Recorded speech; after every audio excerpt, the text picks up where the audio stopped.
Well, good evening, everybody. I'm so glad you're able to join us. Thank you for joining us for church service at Grace Baptist Church. Thank you guys, especially those of you joining us on live stream. Welcome, welcome. Looks like we've got Bonnie in the hallway. And if you're having trouble hearing me, of course, you can listen on Mixler for our live stream. Welcome, Crystal. So glad you're able to join us. And Ima. And there's Bonnie. And I'm sure we'll have some stroll in because that's just kind of the way this place works. Oh, it has been a crazy week. For those of you who don't know, I work for the education department and public school, and we were giving state-mandated tests this week, and it was crazy. The computer decided to have a nervous breakdown, and all our tests are computerized, and so they're state-mandated tests, and I'm responsible for testing, so I spent the week running around like a madman.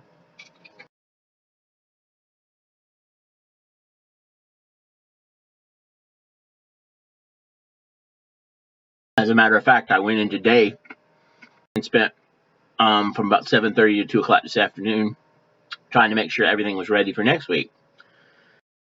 So it's been an experience. So I think it's kind of appropriate considering what we're talking about. You notice that Christmas is here. Things are getting crazier and crazier.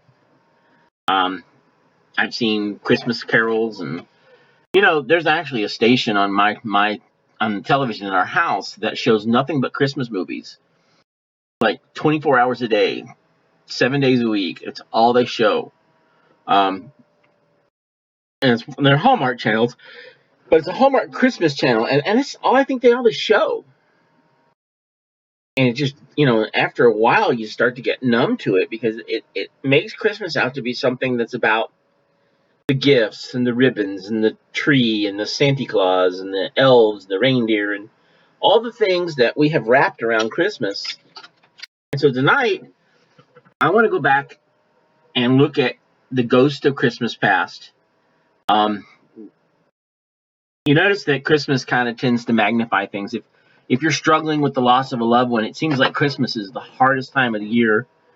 If there's something good Christmas sees, it tends to magnify the good, and it tends to make things better. But at the same time, Christmas can also magnify the difficult times. What might be a little painful during the year seems to be incredibly painful during Christmas time. In fact, I'm going to tell you that what we're going to cover, that's what we're going to cover in the next few weeks, is dealing with the ghost of Christmas past, those things that really make us struggle this time of year.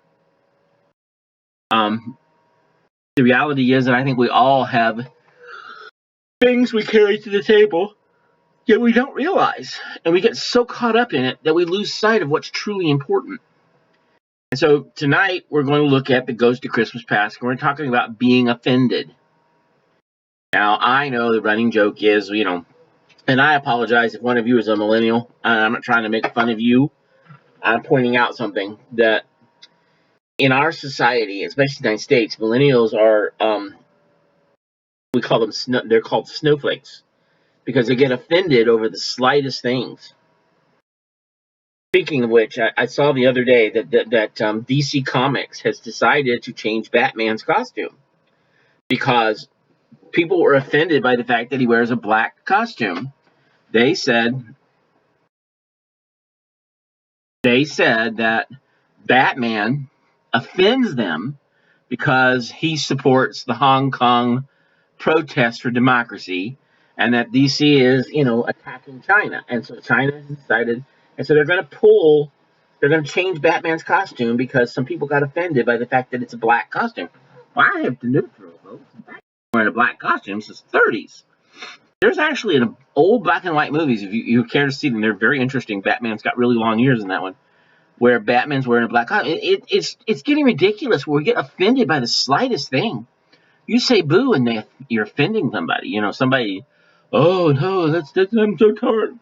And we have whole places and the colleges have set safe rooms up where you're not allowed to say anything that anybody disagree with because they don't want to offend anybody. What was the song they just changed? There's a Christmas song that they've actually changed because they said people were offended by it because they said it promoted rape. I've heard the song. The song's been around since the 40s.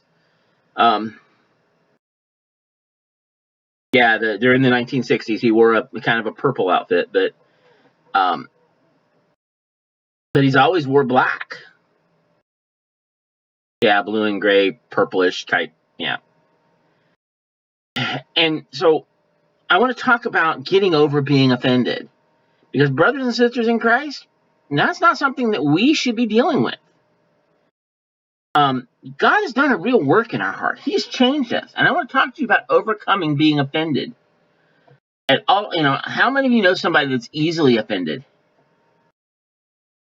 Would you raise your hand? And that was Robin. Would you know somebody who's easily offended? And if they knew that you were saying that they're easily offended, they'd be offended? I mean, how many of you can wildly say that you might be offended more often than you should? And it's difficult to admit. That was for me. That was me. I mean, I've dealt with that. I've got family members that you say boo in the wrong tone of voice, and they're all offended, and they get hurt, and they hold a grudge for you. And they let the little things weigh them down. Maybe you're like this. Maybe it's something insignificant.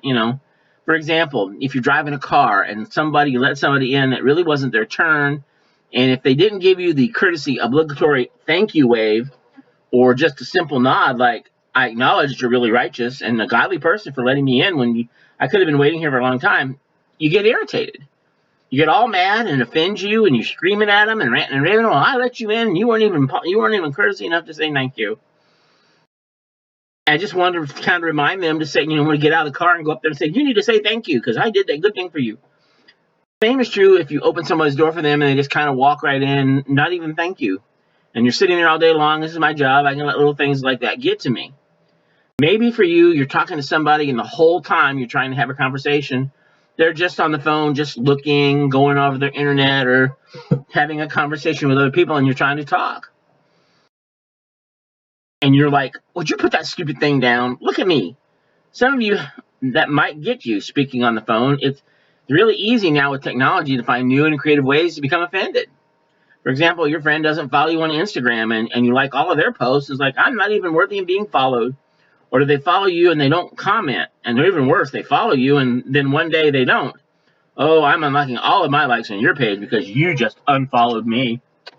You text them and they're slow to respond. They wait a day. Oh, so I'm a 24-hour responder now? The worst is when you get them and they start to respond and you see bubbles.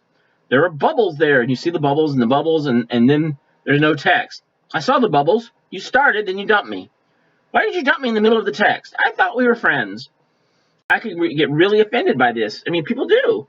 I don't know if you're like this. Maybe people need counseling. But it's easy to get really, really offended. I'm living in a country where everybody gets offended at everything, every time I drop of a hat. I've heard people say things, just horrible things. And they get offended very easily. And somebody say something very innocent, and all of a sudden they're the worst human being ever walked the face of the earth, and they want to be beaten up, and they want to attack them. I mean, come on, guys. We have in this country, a kid wears a red hat to school, and he gets beat up for wearing a red hat. Everybody got offended because they said that made him a racist because he was wearing a red hat. Excuse me? The sad truth is that we live in a world that's so caught up in themselves that they're offended by everything.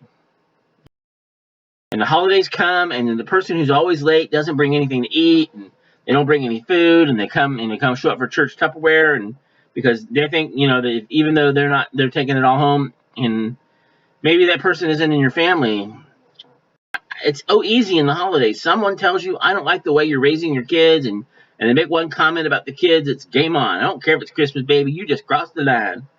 It's so interesting how, especially around the holidays, the littlest things can set us off in the biggest ways. A time that is supposed to be Christ-honoring often becomes very destructive in the relationships of the people that we love most.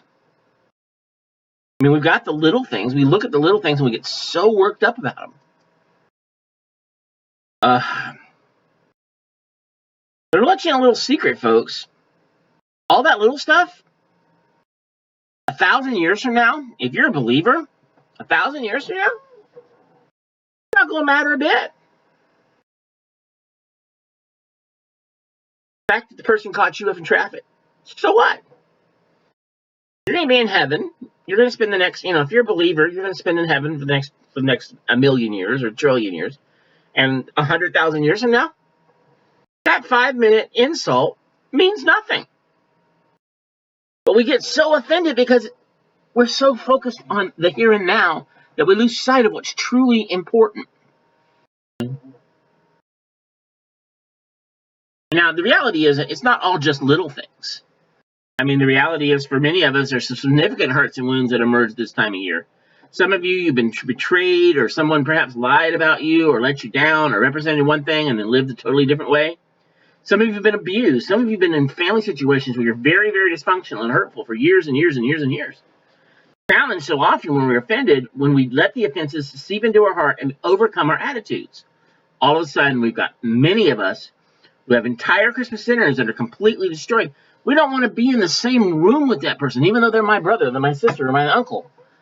And there are those of you who will have families that are divided, and there's many who have friendships, and I pray with all my heart that you don't go into the time when this is to honor the birth of our Savior, Jesus, and open gifts with a closed heart to someone that you're called to love.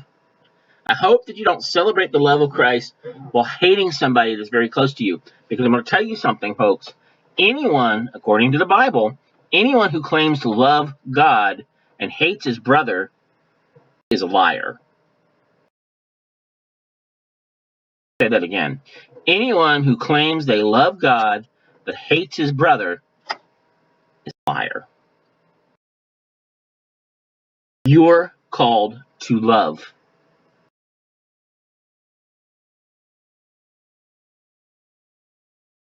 So we come to Christmas and we're talking about the love of Christ and what God did for us and all that, and we're mad at somebody because they offended us.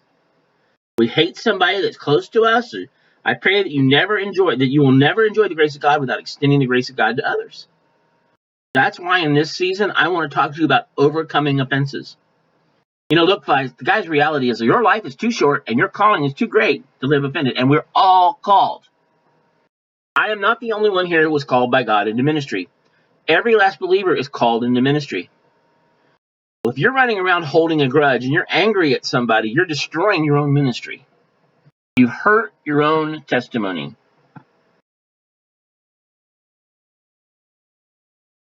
Think about it. Life is a mist. We're here for a little while and gone tomorrow. Life passes by so fast. And it breaks my heart to see kids grow up and leave the home and boom and boom and boom, and all of a sudden they're gone and they're married and they're in college and they're having their kids. The other day I ran into a kid that I used to teach when I taught in high school. And I was teaching 9th grade civics. This was a 9th grader now. It's not so bad because I've got friends of mine who taught elementary school that they run into kids that were in their 1st grade class and they're like, it just makes me feel so old. But I had this guy walk up. I didn't know who he was. Mr. Boyd? Guys, if this was just recently, I could probably live with it. I mean, after all, I'm getting old now, so it's not quite so bad. But this was 30 years ago. So he comes up, and he says, Mr. Boyd? I'm like, yes. It's me, Danny. And I about hit the floor. Danny? Yes, sir. You remember me? Yes, Danny, you were in my high school civics class. I remember you. How are you doing? Oh, I'm fine. I started teaching this year. And I'm like, oh my word. I'm teaching civics at the same school that I taught him. I'm not at that school anymore, but he got a job at the school where I was working at when he was in my civics class. And he says, here, I want to meet you. I want you to meet someone. So he brings this woman over and these 3 elementary school age kids. He says, Mr. Boyd, this is my wife. And he introduced her name, and these are my sons, and this is my daughter. And I'm like, oh, it goes by so fast. They were just babies yesterday, and tomorrow they're adults. And guess what? Every single one of you, your calling is great. And we're here to lead others to Jesus Christ. And we are called to be the light of this world. And we are called to be the salt of this earth. And we're supposed to reflect the love of Jesus when we come into contact with people. We are in the hands and feet of Jesus, and we show his love to the whole earth. And if you get offended every time you drop a hat, you're not showing the love of God. You know who you're showing you love? And I'm coming down hard on you, but I want you to get this. When you get offended at everything that somebody says, who are you focusing on? You love that person? You're saying, Lord, I want you to bless that person? No. Who's your only focus when you get offended easily? Think about it. I want you to think about it. Who are you really focused on? Not Jesus. It isn't your cat. It isn't your dog. It isn't your furry doll Elmo. It's yourself, right? You've become self-centered. So the only person that you show you care about when you get offended at everything somebody says is all you're thinking about is you. You're not showing love to somebody else, even if what they say is offensive. The Bible says that they shall know you're my followers by your love one for another. How does that show love when somebody says, they make a joke, and you get all offended about it, and you call them names, and you curse them out, and you ran off, and you're never going to talk to that person again, and I hate them? How is that love? How is that showing love? Life is just way too short for you to get offended over everything that's going around you. Small people carry big offenses, and I refuse to be a small person. We're going to learn to let go, and we're going to let go because life is too short and your calling is too great. Okay? What I want to do is I want to unpack one verse to set the tone, and then we're going to look at some others. But look at Proverbs verse 19, or chapter 19, verse 11. It says, a person's wisdom yields patience. It is to one's glory to overlook an offense. What does that mean, to overlook an offense? We need to recognize that overlooking an offense is not the same thing as pretending it didn't happen. Well, I'm still mad at you, but I'm just going to act it. No, that's not what it's saying. God's saying, well, that never happened. It's overlooking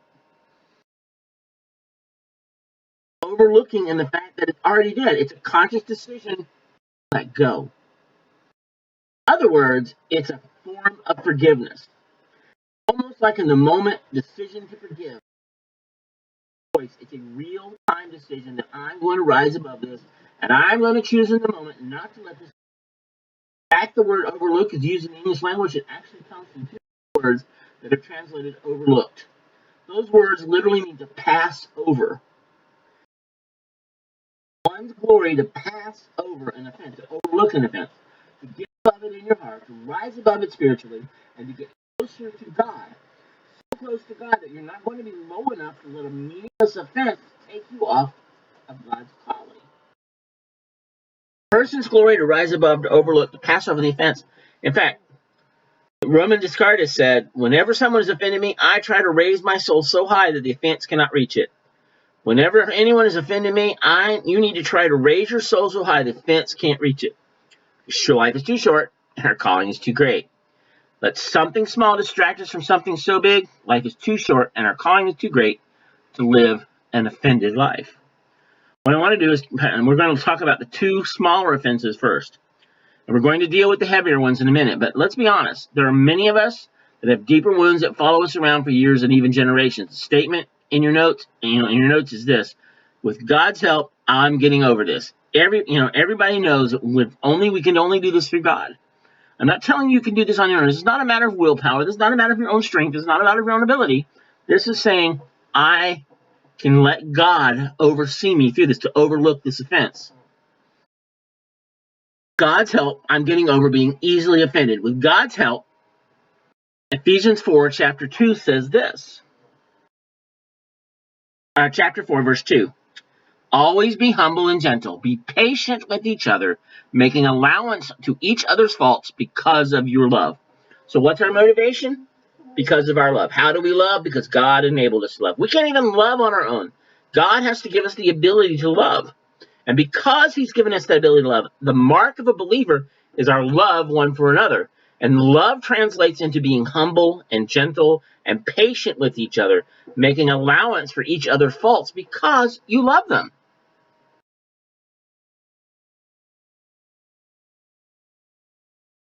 Let me put it to you this way. And I know this is a silly illustration, but it helps me understand it.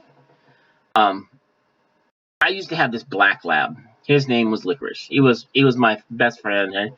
I got him at 8 weeks old, and it nearly killed me when I had to put him down at 16.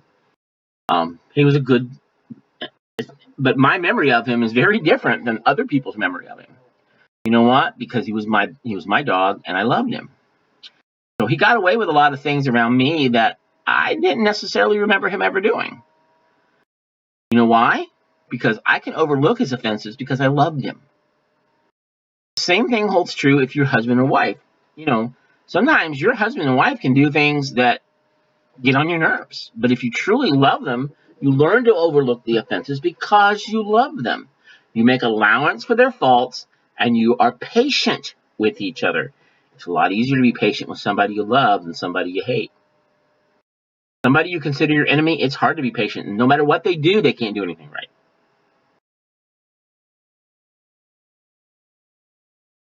I make allowances for their faults because of God's love. What's interesting is how often we tend to judge others by their actions, same actions that we want to forgive ourselves for. Right? I didn't mean to do that. I wasn't thinking that. You really know my heart, so you should give me the benefit of the doubt.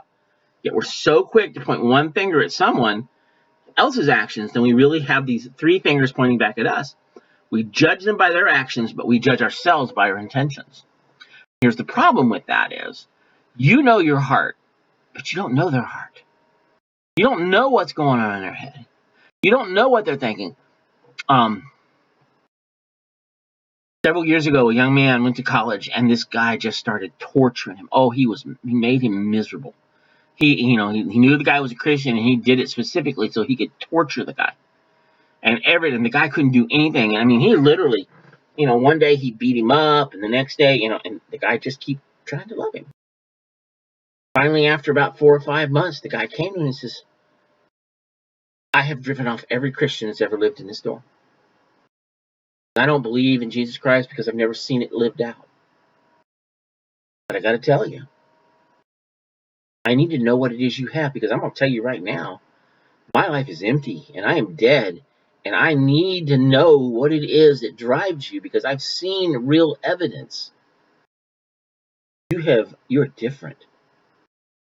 You don't judge me. You love me, and I don't get it because I've been horrible to you. So they struck up a friendship, and eventually the antagonist, the bully, he got saved. Now, I tell that story because the guy, my best friend in seminary, his name was Harvey. Harvey was a preacher friend of mine. I knew him in seminary. Him and his wife, they lived downstairs from me. He loved Jesus. When he was in college, he wanted nothing to do with Christians. So he told me that story. And the reality is that guy loved me into the kingdom. That guy showed me the love of Christ like nothing else ever did. Harvey has been my prayer partner since 1985, guys.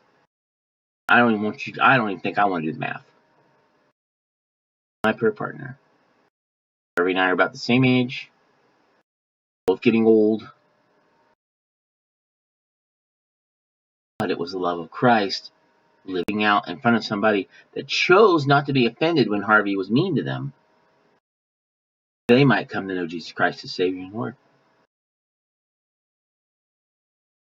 We need to recognize that when someone else has had a bad day, when someone else has a bad response, when someone else has been seen uncaring or unkind or unfriendly or short or inattentive or lacking empathy, their bad response is not necessarily all about you.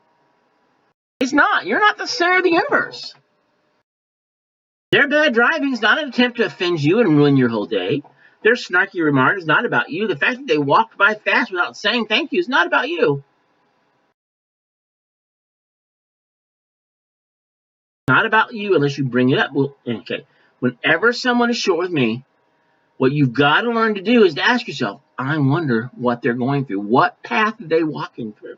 I wonder where they're hurting. When someone is a little bit rude, instead of judging them, what I want to do is I want to have compassion for them.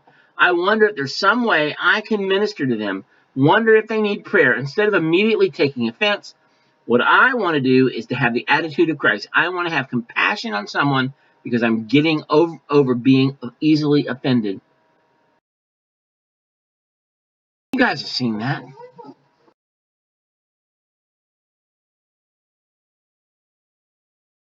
Guy loses his temper or girl loses his temper and they're ranting and raving, and you come to find out that yesterday they were diagnosed with cancer and they just came from the doctor. They're angry. Nobody seems to care what happens to them, and suddenly everything you say offends them.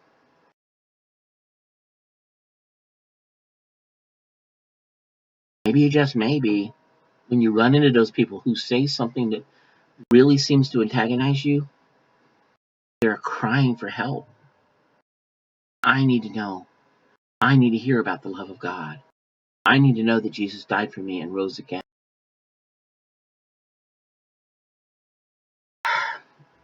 Second thing that you need to know is with God's help, you can get over the big offenses as well as the little ones. It's not just the little ones we're talking about. Now, those seem to be the one that gang up on us, but with God's help, getting over the big offenses is not as hard as you think it is. I want to spend a little time being gentle here because I know that in a lot of our churches that there are those of you who may have significant wounds in your life. I know that for a lot of you, especially going to Christmas time, it stirs up betrayals and maybe hurts, maybe abuse, maybe the lies that you've experienced or endured in your life. I know this is very, very real. We've all been hurt, but when we're hurt, we have a choice. We could either essentially do one of two extremes. Number one,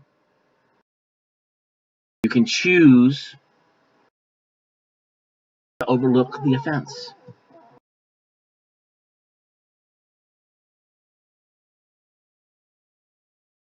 We can rehearse what happened. We can say, oh, and we go over in our head and over in our head, and we let it build and we let it grow and it drives us to bitterness. So if she said, then he did, and we let it go and over and over and over and over, and it begins to eat at us. And what happens when you hang on to the offenses and you start seething, it just feeds the anger and it drives the dislike deeper and deeper until eventually you hate them. You can rehearse it. You can go over and over again the offense and talk about how you were offended or how you deserve better and your rights were violated. Or you can say, look, God, I give this to you. I'm going to release it. The word says I'm to pass over it. I'm overcoming, and it's to your glory that I overlook an offense.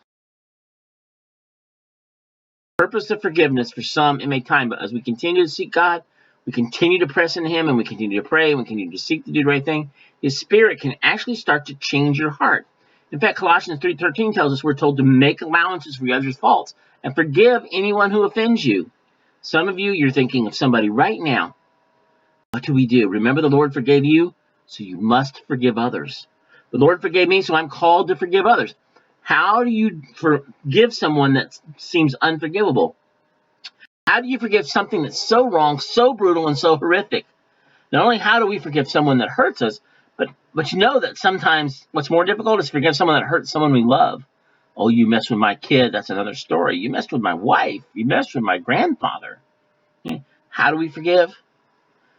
Forgive because He forgave us first. We don't forgive because they deserve it. We forgive because He forgave us. Your ability to forgive is not in your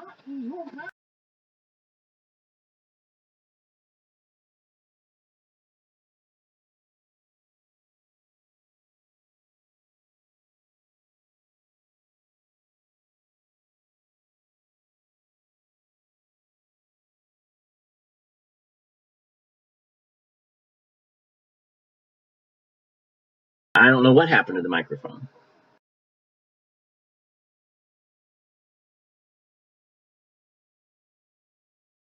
Every one of us has hurt others.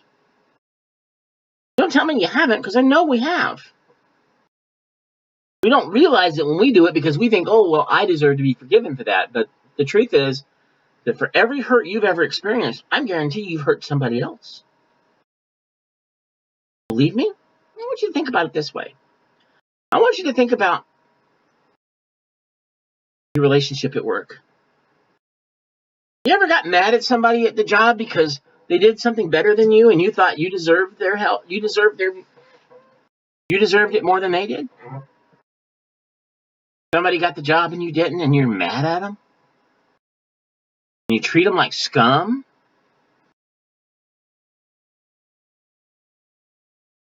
Read rumors about them? I know all of you are sitting there saying, well, no, Pastor Mike, maybe you've done that, but I've never done that. Oh, I'm sorry. But I believe all of us have. I believe all of us have reached that point where we decide that I'm more important than you, and so therefore I can take advantage of you. The sad truth is that we are humans. We are sinners saved by grace.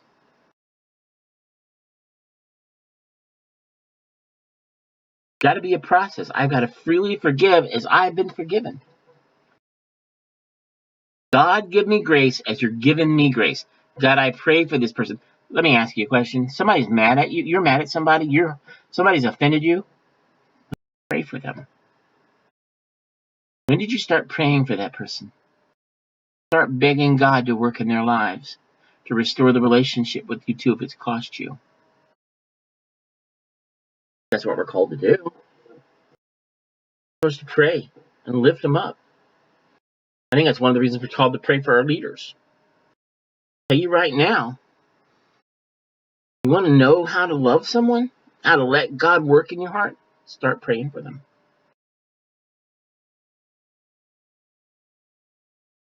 Start getting on your knees and begging God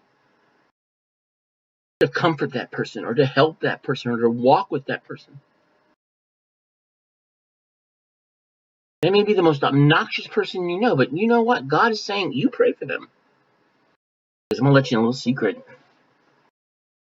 The Bible says that while we were yet his enemies, Christ died for us. Christ didn't say, oh no, you've offended me. I don't want anything to do with you until you get your act together and you come apologize.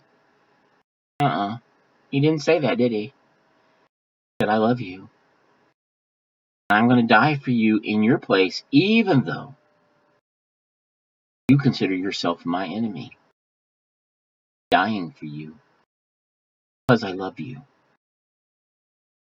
Folks, the truth is, he died for each one of us. We don't deserve his mercy. We don't deserve his forgiveness. Yet he loved us so much that he sacrificed himself. We might be redeemed. Not because we deserve it, but he chose to forgive us first. We learn to forgive others. Understand, I know that doesn't happen overnight. You don't immediately snap a finger and suddenly this person that you've really held a grudge against all your life and they did something horrible, you can sit there and say, oh, that's wonderful. It happens. It takes time.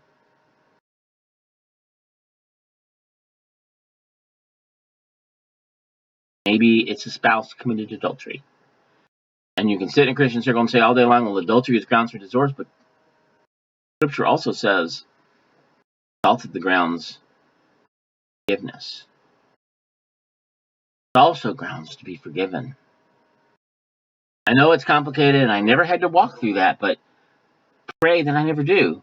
But I'll tell you right now, I've been forgiven of a lot of things, and I want to learn to freely forgive in the way that I have been forgiven.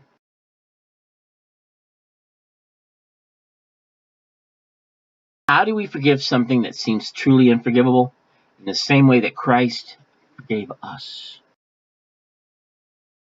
Quote from Descartes, and whenever anyone is offended, I try to rise my soul so high that the offense cannot reach it. The very thing that was holding me back for so long, it will hold me no more because I am growing closer to God. The lower offenses of this world do not hold me back because life is too short. I'm not going to let something insignificant take me off track because my calling is great. I'm not rehearsing this. I'm releasing it.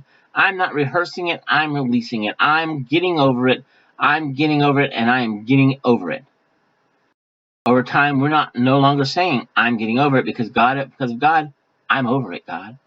I've turned it over to you. I've surrendered it. I've submitted it, and it's no longer my problem. And I turn this over to you, and it's not my right, and I don't have a right to hold a grudge, and I don't have a right to beat that person up, and I don't have a right to hate that person because you love them so much that you sent your son to die on a cross for them.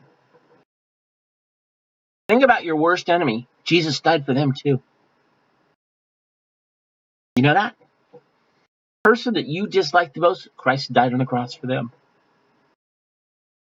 We don't forgive because they deserve it. With the same reason we don't deserve it. Because Christ forgave us first.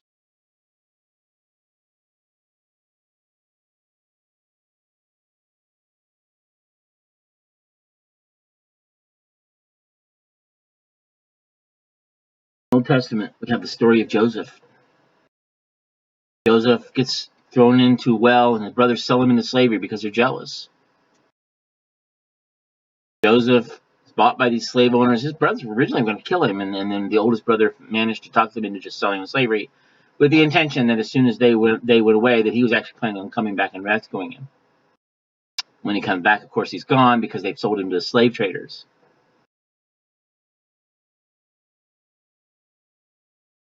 He stands before them, and he goes before them, and it's like he ends up in prison, accused of a crime he didn't commit.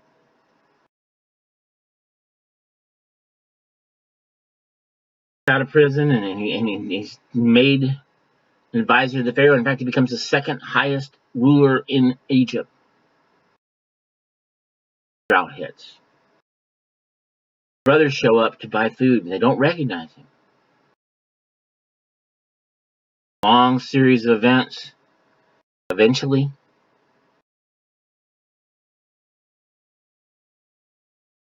he tells all of his servants to leave the room. He closes the door, and he begins crying. So his brothers fell on their necks and began to love them, and hug them, told them what you meant for evil, God has used for good to save our people.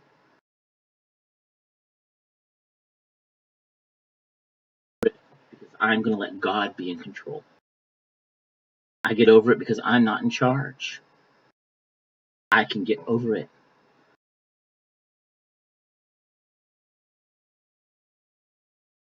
I'm not the one in control here. He is.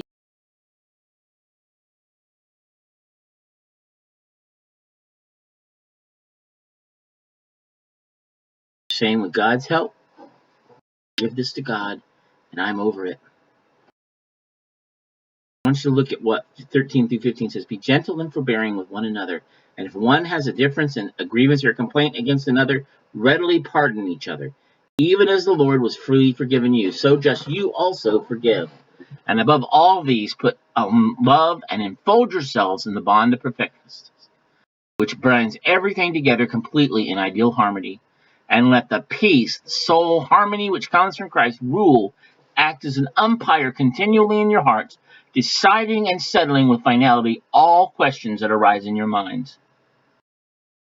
In that peaceful state to which, as members of Christ, one body, you are also called to live, and be thankful, giving praise to God always. So here's the better way, folks. Here's the better way. Be gentle and forbearing with one another. When somebody offends you, pray for them. Somebody offends you, forgive them. I don't care whether they accept the forgiveness or they forgive you. You're not their conscience. You're yours. In your relationship with Jesus Christ,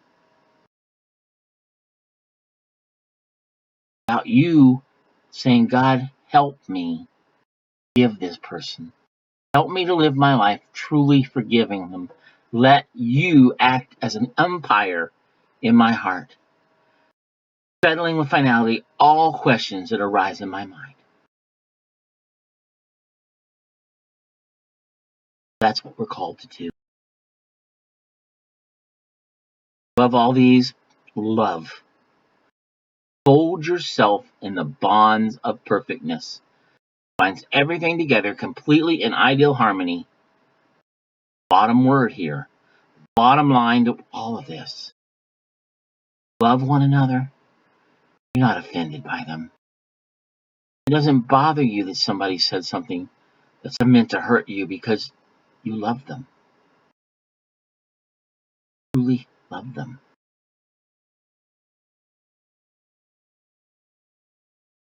You'll know your disciples by your love.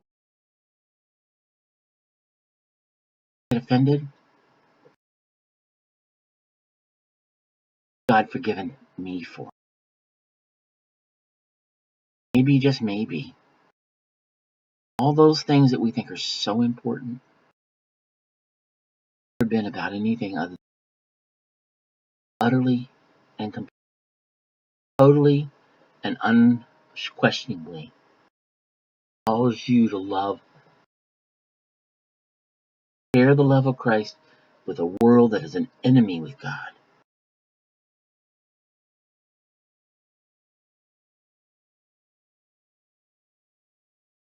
John 4:7-8, let us love one another.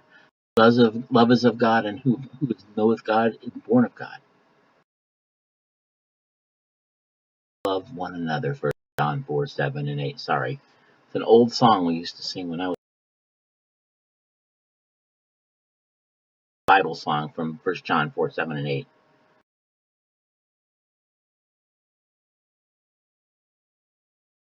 Got a choice. Take the offenses and say, oh, poor woe was me. My life is so bad. Poor, pitiful me. My life isn't worth living. God, I give this to you. Yeah, that person hurt me. Yeah, that person made me miserable. That person got me fired, or that person cost me my relationship with my wife.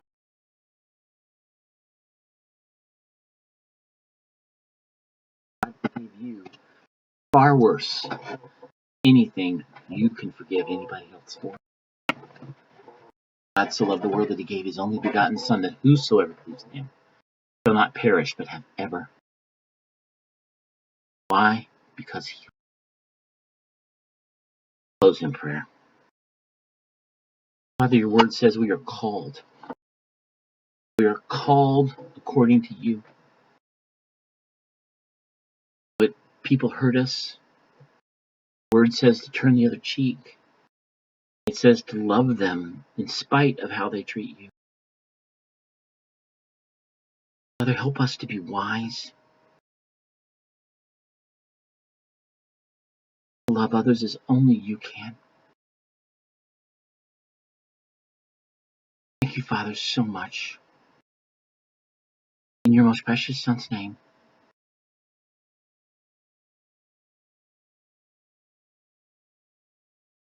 You go out of here tonight.